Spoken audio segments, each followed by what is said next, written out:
Thokozani bogogo nomkhulu saluka sendoda lesugogo bathini bathi ngani zakwethu namhlanje ngicela sikhulume ngensila yomsebenzi. Saluka sendoda yini insila yomsebenzi? Saluka sendoda ngequalifyile nginama degree nama diploma ngisho umsebenzi ngobona. Saluka sendoda ngithi yabona lo ukhuluma nami le post lena ibiza mina, le post lena eyami. Saluka sendoda ngifunge ngithi le na kanjani ukuthi mangifika ku interview impela bazobona ukuthi eyami ngiqualifya ngayo yonke indlela, kodwa ngayitholi. Saluka sendoda ngenze njani? The reason ugcina ungayitholanga noma ungawutholi umsebenzi uqualified unayo yonke into, it's because awunayo insila yomsebenzi. Yini saluka sendoda insila yomsebenzi? Insila yomsebenzi ukuthi uvume ukuthatha ongaphansi kwakho so that uzokwazi ungena on the workspace, then izinto zoqala ukuvuleka. That's the first insila yemali that you need to do, which means what you must do, one, you need to set your mindset to accept the fact yokuthi because you are not in a workspace, it means awunayo insila yemali, insila yomsebenzi yoqala. Accept that. As soon as you accept that, it will be bit easier for you to get umsebenzi. Although you overqualified for lo msebenzi loyo, but at least you are in a workspace. Then obviously you are going to change your CV to say the present job that I'm in is this. It's fine, it's enough. Then two, kufanele uthole insila yemali, because insila yemali iyona ekusondeza ebantwini abanotho abadingayo ukuthi bakusize. Thirdly, you need to make sure ukuthi after all umsebenzi uyacelwa kwabadala.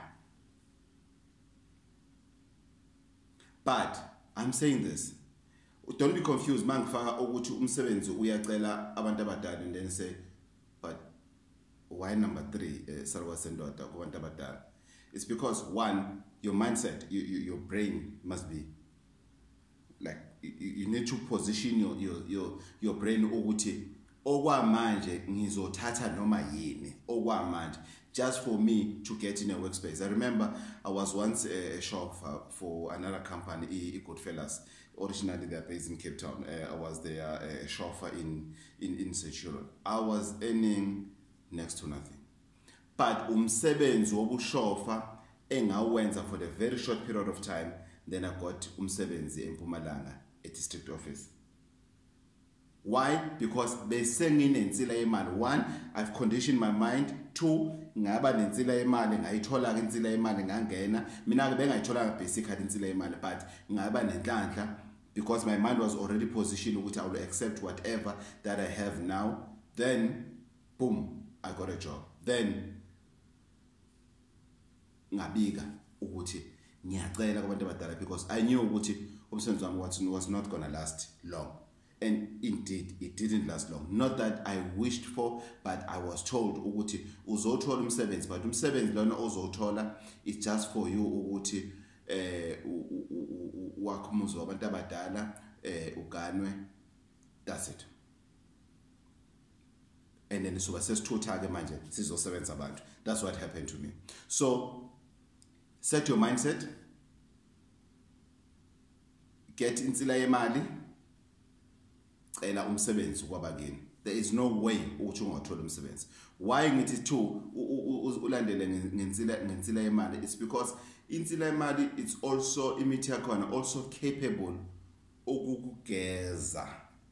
Is capable ukugeza ukuthi noma uyoshisela impepho ungafiki unesidina, ungafiki unezinto zomhlaba, iyakuhlambulula itreatment yensila yemali.